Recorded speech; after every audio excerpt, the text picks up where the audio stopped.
أعوذ بالله من الشيطان الرجيم. بسم الله الرحمن الرحيم. نحمده ونصلي على رسوله الكريم. Allahumma salli ala Muhammad. InsyaAllah tuan-tuan melakukan Allah SWT, pagi ini kita dengar hadis-hadis Nabi SAW, yakni di dalam bab ilmu dan zikir. MasyaAllah. Sayyidina Anas bin Malik radhiyallahu an berkata, Rasulullah sallallahu alaihi wasallam bersabda, apabila seseorang membaca doa ini semasa dia keluar dari rumahnya,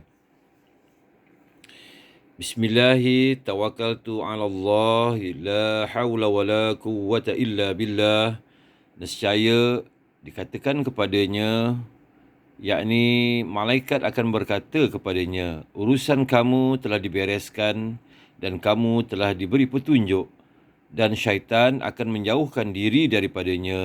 Masya Allah, Masya Allah. Hadis riwayat Tirmizi. Dalam satu riwayat yang lain, selepas membaca doa itu, akan dikatakan kepadanya, kamu telah diberi petunjuk, urusan kamu telah dibereskan dan kamu telah dipelihara dari segala keburukan. Lantaran itu, syaitan akan menjauhkan diri daripadanya. Lalu syaitan kedua berkata kepada syaitan pertama, bagaimana kamu boleh menguasai orang yang telah diberi petunjuk, urusannya telah dibereskan dan dia telah dipelihara. Masya Allah. Hadis riwayat Abu Daud. Sayyidina Abdullah bin Abbas radhiyallahu anhu meriwayatkan bahawa Rasulullah sallallahu alaihi wasallam selalu membaca doa ini semasa menghadapi keadaan yang membimbangkan. Masya Allah. La ilaha illallahul azimul halim, la ilaha illallahu rabbul arshil azim, la ilaha illallah rabbus samawati wa rabbul ardi wa rabbul arshil karim. Terjemahan doa. Tiada Tuhan yang layak disembah selain daripada Allah SWT yang Maha Agung lagi Maha Penyantun, yakni tidak terus mengazab kerana sesuatu dosa. Tiada Tuhan yang layak disembah selain daripada Allah Subhanahu Wa Taala yang merupakan pemilik kepada arasy yang agung. Tiada Tuhan yang layak disembah selain daripada Allah SWT yang merupakan Rabb kepada langit dan bumi dan juga arasy yang mulia. Hadis riwayat Bukhari.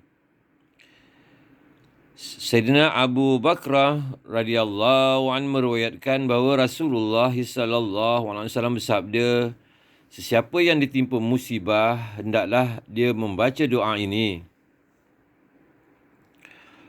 Allahumma rahmataka arju fala takilni ila nafsi tarfata aini wa aslih li sya'ni kullahu la ilaha illa anta. Ya Allah, aku mengharapkan rahmat-Mu. Janganlah serahkan daku kepada nafsuku sendiri, walaupun sekelip mata. Perbaikilah untukku semua urusanku. Tiada Tuhan yang layak disembah melainkan Allah. Masya Allah, Masya Allah. Hadis riwayat Abu Daud. Sayyidina Abu Salamah radhiyallahu anha yang merupakan isteri Rasulullah sallallahu alaihi wasallam berkata bahawa beliau mendengar Rasulullah sallallahu alaihi wasallam bersabda, mana-mana hamba yang ditimpa apa-apa musibah lalu dia membaca doa ini,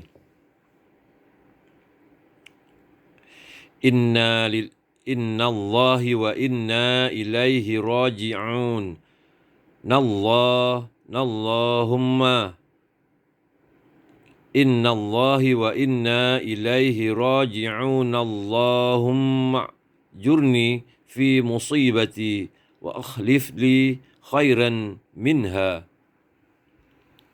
Maka pasti Allah SWT akan memberinya ganjaran atas musibah itu dan Allah SWT akan menggantikan untuknya sesuatu yang lebih baik. Beliau berkata lagi, apabila suami saya Abu Salamah radhiyallahu an meninggal dunia, maka saya telah membaca doa sebagaimana yang diperintahkan oleh Nabi sallallahu alaihi wasallam. Maka Allah SWT telah menggantikan kepada saya suami yang lebih baik daripada Abu Salamah radhiyallahu an, yakni Rasulullah sallallahu alaihi wasallam. Masya-Allah, masya-Allah. Hadis riwayat Muslim. Terjemahan doa, sesungguhnya kami ini adalah milik Allah SWT dan kami akan kembali kepadanya. Ya Allah, ganjarilah aku dalam musibahku ini dan gantilah apa-apa yang kau telah ambil daripadaku dengan sesuatu yang lebih baik daripadanya. Masya Allah, Masya Allah. Sayyidina Sulaiman bin Surat radhiyallahu an berkata, Nabi SAW bersabda kepada seorang lelaki yang memarahi seorang yang lain. Jika dia berkata, A'udzubillahi minasyaitan, maka kemarahannya akan hilang sedikit demi sedikit. Masya Allah, Masya Allah. Hadis riwayat Bukhari. Sayyidina Abdullah bin Mas'ud radhiyallahu an berkata, Rasulullah sallallahu alaihi wasallam bersabda, sesiapa yang ditimpa kepapaan dan untuk melepaskannya dia meminta kepada manusia, maka kepapaannya itu tidak akan berakhir. Sedangkan sesiapa yang ditimpa kepapaan dan untuk melepaskannya dia meminta kepada Allah SWT, maka Allah SWT akan segera menyediakan sumber rezeki untuknya yang dia akan dapat dengan segera atau lewat sedikit. Masya Allah, Masya Allah. Hadis riwayat Tirmizi. Hazrat Abu Wa'il radhiyallahu an meriwayatkan daripada Sayyidina Ali radhiyallahu an bahawa seorang hamba mukatab telah datang kepada Sayyidina Ali radhiyallahu an lalu berkata, saya tidak mampu lagi untuk membayar sejumlah wang kitabah yang telah ditetapkan untuk memerdekakan diri saya. Tuan, tolonglah saya.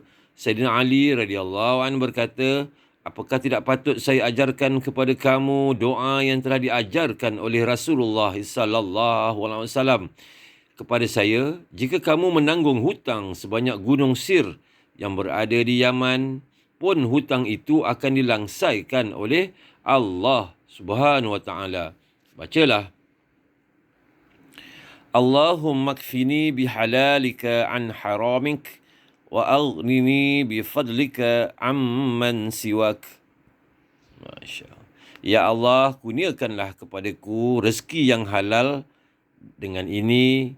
Dengan itu aku akan terlepas daripada sumber yang haram dan perkayakanlah aku dengan limpah kurniamu sehingga aku tidak perlu lagi kepada sesuatu selain daripadamu. Masya Allah, Masya Allah. Hadis riwayat Tirmizi.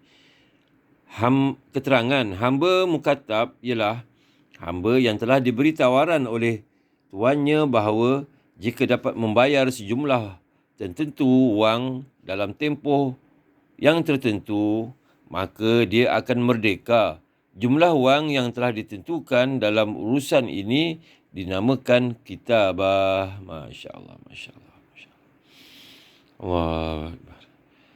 Masya Allah. Jadi Alhamdulillah, tuan-tuan mulakan Allah SWT. Mudah-mudahan apa yang kita dengar ini, Allah SWT kurniakan kita taufik dan hidayah, dapat kita amalkan dan sampaikan. InsyaAllah kita tutup dengan tasbih kifarah. Subhanallah bihamdih, subhanakallah wa bihamdika, asyhadu an la ilaha illa anta, astaghfiruka wa atubu ilaik.